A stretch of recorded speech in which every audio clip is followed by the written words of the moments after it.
Gilli ನಟನಿಗೆ big ಬಾಸ್ನಿಂದ car ಸಿಗೋದು ಯಾವಾಗ? ಕೊನೆಗೂ ಸಿಕ್ತು ಉತ್ತರ. ಇನ್ನು ಬಿಗ್ ಬಾಸ್ ಸೀಸನ್ 12ರ ವಿನ್ನರ್ ಆದ ಗಿಲ್ಲಿಯವರಿಗೆ ಈಗ 50 ಲಕ್ಷ ಬಹುಮಾನ ಮತ್ತು ಕಾರು ಸಿಗೋದು ಯಾವಾಗ ಗೊತ್ತಾ? ಬಿಗ್ ಬಾಸ್ ಸೀಸನ್ 10ರ ವಿಜೇತರಾದ ಮಹೇಶ್ ಕಾರ್ತಿಕ್ ಅವರಿಗೆ ಸುಮಾರು 7-8 ತಿಂಗಳ ನಂತರ ಅವರಿಗೆ ಕಾರು ಸಿಕ್ಕಿತು. ಈಗ ಗಿಲ್ಲಿಯವರಿಗೆ ಎಷ್ಟು ತಿಂಗಳ ಕಾಲ ಆದ ನಂತರ ಕಾರು ಸಿಗುತ್ತದೆ ಗೊತ್ತಾ?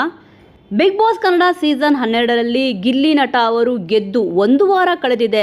ಅದ್ಯಾಗೂ ಅವರ ಬಗ್ಗೆ ನಡೆಯುತ್ತಿರುವ ಚರ್ಚೆಗಳು ಎಲ್ಲೂ ಕೂಡ ನಿಂತಿಲ್ಲ. ಅನೇಕರು ಅವರನ್ನು ಹಾಡಿ ಹೊಗಳುತ್ತಿದ್ದಾರೆ. ವಿವಿಧ ಕಡೆಗಳಲ್ಲಿ ತೆರಳಿ ಗಿಲ್ಲಿಯವರು ಕಾರ್ಯಕ್ರಮಗಳಲ್ಲಿ ಭಾಗಿಯಾಗುತ್ತಿದ್ದಾರೆ. ಅವರಿಗೆ ಈ ಬಾರಿ ಬಿಗ್ ಬಾಸ್ ವಿನ್ ಆಗಿದ್ದಕ್ಕೆ ಕಾರು ಕೊಡೋದಾಗಿ ಸುದೀಪ್ ಅವರು ಘೋಷಿಸಿದ್ದರು.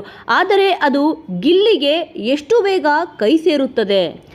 ಈ ಬಾರಿಯ ಬಿಗ್ ಬಾಸ್ ಅಲ್ಲಿ ಗಿಲ್ಲಿ ನಟ ಅವರಿಗೆ ದೊಡ್ಡ ಅಭಿಮಾನಿ ಬಳಗ ಸೃಷ್ಟಿಯಾಯಿತು. ಈ ಬಳಗವನ್ನು ಅವರು ಹೇಗೆ ನಿಭಾಯಿಸಿಕೊಂಡು ಹೋಗುತ್ತಾರೋ ಎಂಬ ಕುತೂಹಲವಂತೂ ಮೂಡಿದೆ. ದೊಡ್ಡ ವೋಟ್ ಅಂತರಗಳಲ್ಲಿ ಗಿಲ್ಲಿಯವರು ಗೆದ್ದಿದ್ದಾರೆ. ಈ ಬಾರಿ ಮಾರುತಿ ಸುಜುಕಿ ಕಡೆಯಿಂದ ಗಿಲ್ಲಿಯವರಿಗೆ ವಿಕ್ಟೋರಿಯಸ್ ಕಾರು ಸಿಕ್ಕಿದೆ.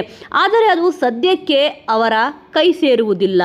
ಬಿಗ್ ಬಾಸ್ ಕನ್ನಡ ಸೀಸನ್ 10ರ ವಿನ್ನರ್ ಕಾರ್ತಿಕ್ ಮಹೇಶ್ ಅವರಿಗೂ ಮಾರುತಿ ಸುಜುಕಿ ಕಡೆಯಿಂದ ಬ್ರೀಜಾ ಕಾರು ಸಿಕ್ಕಿತ್ತು. ವೇದಿಕೆಯ ಮೇಲೆ ಅವರಿಗೆ ಕೀ ಮಾದರಿಯನ್ನು ಕೂಡ ಕೊಡಲಾಗಿತ್ತು.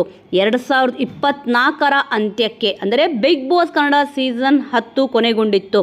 ಅವರಿಗೆ ಕಾರು ಸಿಕ್ಕಿದ್ದು ಕೂಡ ಅದೇ ವರ್ಷ ಆಗಸ್ಟ್ ತಿಂಗಳಲ್ಲಿ. ಆ ಸಂದರ್ಭದಲ್ಲಿ ಕಾರ್ತಿಕ್ ಅವರು ವಿಡಿಯೋವನ್ನು ಕೂಡ ಹಂಚಿಕೊಂಡಿದ್ದರು. ಅಂದರೆ ಅವರಿಗೆ ಕಾರು ಸಿಗಲು ಸುಮಾರು 7-8 ತಿಂಗಳು ಬೇಕಾಯಿತು. ಕಾರ್ತಿಕ್ ಮಹೇಶ್ ಅವರು ವಿವರಿಸಿದಂತೆ ಬಿಗ್ ಬಾಸ್ ಕಾರು ಉಡುಗೊರೆಯಾಗಿ ಪ್ರಕ್ರಿಯೆ ತುಂಬಾ ಸುದೀರ್ಘವಾಗಿದ್ದು ಹೀಗಾಗಿ ಕಾರು ಸಿಗೋದು ತಡವಾಗುತ್ತೆ. ಗಿಲ್ಲಿಯವರಿಗೂ ಕೂಡ ಜುಲೈ ಅಥವಾ ಆಗಸ್ಟ್ ತಿಂಗಳಲ್ಲಿ ಕಾರು ಸಿಗಬಹುದು ಎಂದು ಹೇಳಲಾಗುತ್ತಿದೆ. ಗಿಲ್ಲಿಗೆ ಸಿಗೋ 50 ಲಕ್ಷ ರೂಪಾಯಿ ಕೂಡ ತಕ್ಷಣವೇ ಸಿಗೋದಿಲ್ಲ. ಅದು ಕೂಡ ಅಕೌಂಟ್ಗೆ ಬೀಳಲು ಸ್ವಲ್ಪ ಸಮಯ ಬೇಕಾಗುತ್ತೆ. 50 ಲಕ್ಷದಲ್ಲಿ ಟ್ಯಾಕ್ಸ್ ಕಟ್ಟಾಗಿ ಅವರಿಗೆ ಸಿಗೋದು 35 ಲಕ್ಷ ರೂಪಾಯಿ ಮಾತ್ರ. ಇನ್ನು ಸುದೀಪ್ ಅವರ ಕಡೆಯಿಂದ 10 ಲಕ್ಷ ರೂಪಾಯಿ ಸಿಕ್ಕಿದೆ. ವೀಕ್ಷಕರೇ, ಈ ಒಂದು ವಿಚಾರದ ಬಗ್ಗೆ ನಿಮ್ಮ ಅನಿಸಿಕೆ ಅಭಿಪ್ರಾಯ ಏನಾದರೂ ಇದ್ದಲ್ಲಿ ತಪ್ಪದೇ ಕಮೆಂಟ್ ಮೂಲಕ ತಿಳಿಸಿ. ಮುಂದಿನ ವಿಡಿಯೋದೊಂದಿಗೆ ಮತ್ತೆ ಸಿಗೋಣ.